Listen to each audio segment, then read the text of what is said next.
and our morality is objectively true, is to succumb to the temptation to speciesism, that is to say, an unjustified bias in favor of one's own species. If there is no God, then any reason for regarding the herd morality evolved by Homo sapiens on this planet as objectively true seems to have been removed. Take God out of the picture, and all you seem to be left with is an ape-like creature on a speck of dust beset with delusions of moral grandeur. Richard Dawkins' assessment of human worth may be depressing, but why, on atheism, is he mistaken when he says there is at bottom no purpose, no evil, no good, nothing but pointless indifference? We are machines for propagating DNA. It is every living object's sole reason for being. So how does Sam Harris propose to solve the value problem? The trick he proposes is simply to redefine what he means by good and evil in non-moral terms.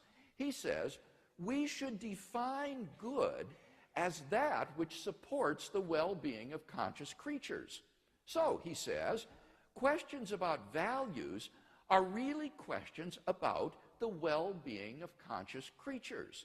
And therefore, he concludes, it makes no sense to ask whether maximizing well-being is good. Why not? Because he's redefined the word good to mean the well-being of conscious creatures. So, to ask, why is maximizing creatures' well-being good, is on his definition the same as asking, why does maximizing creatures' well-being maximize creatures' well-being? It's just a tautology. It's just talking in circles. So Dr. Harris has, quote-unquote, solved the value problem just by redefining his terms. It's nothing but wordplay. At the end of the day, Dr. Harris isn't really talking about moral values at all. He's just talking about what's conducive to the flourishing of sentient life on this planet. Seen in this light, his claim that science can tell us a great deal about what contributes to human flourishing is hardly controversial. Of course it can, just as it can tell us what is conducive to the flourishing of corn or mosquitoes or bacteria. His so-called moral landscape, which features the highs and lows of human flourishing, isn't really a moral landscape at all. Thus, Dr. Harris has failed to solve the value problem. He hasn't provided any justification or explanation for why, on atheism, moral values would objectively exist at all. His so-called solution is just a semantical trick of an arbitrary and idiosyncratic redefinition of the terms good and evil in non-moral vocabulary. Second question, does atheism provide a sound foundation for objective moral duties?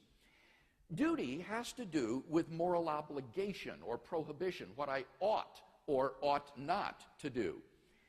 Here, the reviewers of the moral landscape have been merciless in pounding Dr. Harris's attempt to provide a naturalistic account of moral obligation. Two problems stand out. First, natural science tells us only what is, not what ought to be the case. As philosopher Jerry Fodor has written, science is about facts, not norms. It might tell us how we are, but it wouldn't tell us what is wrong with how we are. In particular, it cannot tell us that we have a moral obligation to take actions which are conducive to human flourishing. So, if there is no God, what foundation remains for objective moral duties? On the naturalistic view, human beings are just animals, and animals have no moral obligations to one another. When a lion kills a zebra, it kills the zebra, but it doesn't murder the zebra. When a great white shark forcibly copulates with a female, it forcibly copulates with her, but it doesn't rape her.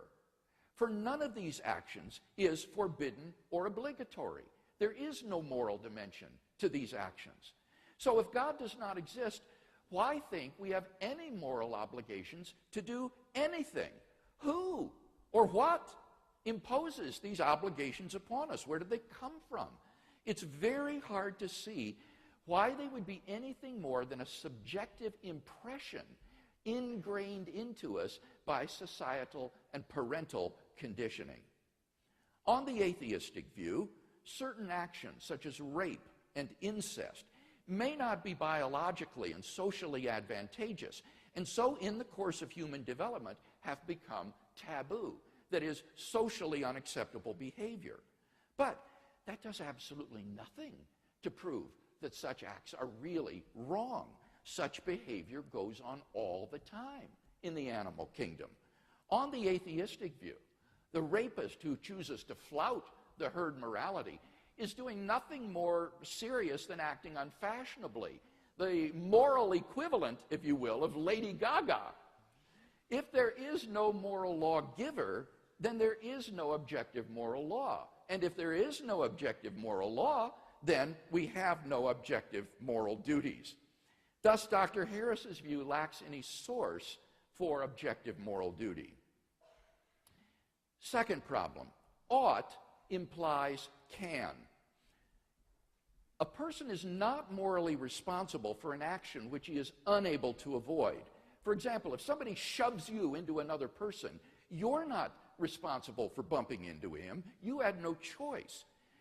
But Sam Harris believes that all of our actions are causally determined and that there is no free will. Dr. Harris rejects not only libertarian accounts of free will, but also compatibilistic accounts of freedom. But if there is no free will, then no one is morally responsible for anything. In the end, Dr. Harris admits this, though it's tucked away in the endnotes of his volume. Moral responsibility, he says, and I quote, is a social construct, not an objective reality. I quote, in neuroscientific terms, no person is more or less responsible than any other for the actions they perform. His thoroughgoing determinism spells the end of any hope or possibility of objective moral duties because on his worldview, we have no control over what we do. Thus, on Dr. Harris's view, there is no source of objective moral duties because there is no moral lawgiver, and no possibility of objective moral duty because there is no free will. Therefore, on his view, despite his protestations to the contrary, right and wrong do not really exist. Thus, Dr. Harris's naturalistic view fails to provide a sound foundation for objective moral values and duties. Hence, if God does not exist, we do not have a sound foundation for morality, which is my second contention. In conclusion, then, we've seen that if God exists, we have a sound foundation for objective moral values and objective moral duties. But that if God does not exist, then we do not have a sound foundation for objective moral values and duties. Dr. Harris's atheism thus sits very ill with his ethical theory. What I'm offering Dr. Harris tonight is not a new set of moral values. I think by and large we share the same applied ethics. Rather, what I'm offering is a sound foundation for the objective moral values and duties that we both hold dear. Thank you very much.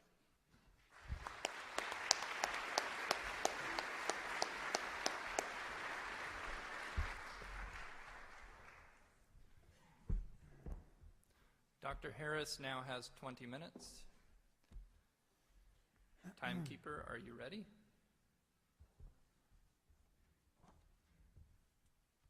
Begin.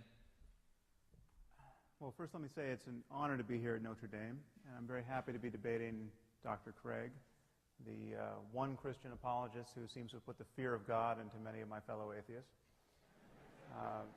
I've actually gotten more than a few emails this week that more or less read, "Brother, please don't blow this." So you will be the judge. Now, as many of you know, I've spent a fair amount of time criticizing religion. And one of the perks of this job is that you immediately hear from all the people who think that criticizing religion is a terrible thing to do. And strangely, the reason people rise to the defense of God is not that there's so much evidence that God exists, but that they believe that belief in God is the only intellectual framework for an objective morality. And clearly Dr. Craig is among their number. Now, the sense is that without the conviction that moral truths exist, that words like right and wrong and good and evil actually mean something, humanity will just lose its way. That's the fear, and I actually share that fear. I've come to believe that this concern that many religious people have of the erosion of secular morality is not an entirely empty one. Now, I once spoke at an academic meeting on these themes, and I said, as I will say tonight, that once we understand morality in terms of human well-being, we'll be able to make strong claims about which behaviors and ways of life are good for us and which aren't. And I cited as an example the sadism and misogyny of the Taliban as an example of a worldview that was less than perfectly conducive to human flourishing. And it turns out that to denigrate the Taliban at a scientific meeting is to court controversy. Mm-hmm. And after my remarks, I fell into debate with another invited speaker, and this is more or less exactly how our conversation went. She said, "How could you ever say that forcing women to wear burqas is wrong from the point of view of science?" I said, well, because I think it's pretty clear that right and wrong relate to human well-being, and it's just as clear that forcing half the population to live in cloth bags and beating them or killing them when they try to get out is not a way of maximizing human well-being. And she said, well, that's just your opinion. And I said, okay, well, let's make it even easier. Let's say we found a culture that was literally removing the eyeballs of every third child, okay, at birth.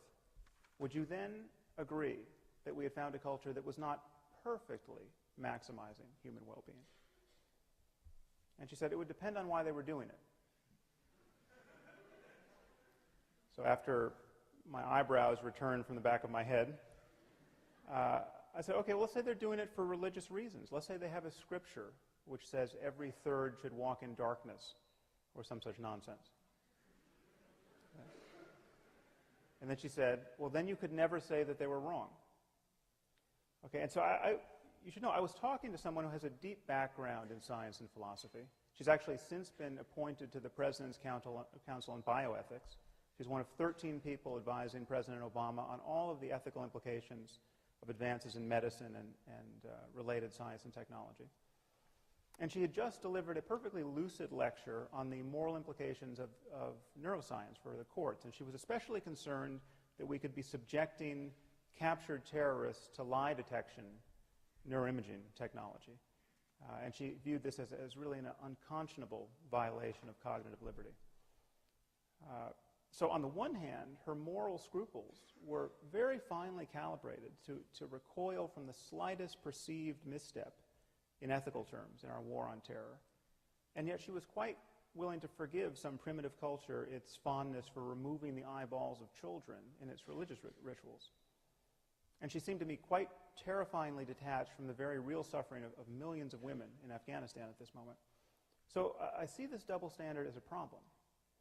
And strangely, this is precisely the erosion of basic common sense that many religious people are worried about. I hope it'll be clear to you at the end of this hour that religion is not an answer to this problem. Okay, belief in God is not only unnecessary for a universal morality, it is itself a source of moral blindness. Now, it's widely believed that there are two quantities in this universe. There are facts on the one hand, and of course science can give us our most rigorous discussion of these. But then there are values, which many people, like Dr. Craig, think science can't touch. Okay, questions of meaning and morality and what life is good for. Now, of course, everyone thinks that science can help us get what we value. Okay, but it can never tell us what we ought to value. Okay,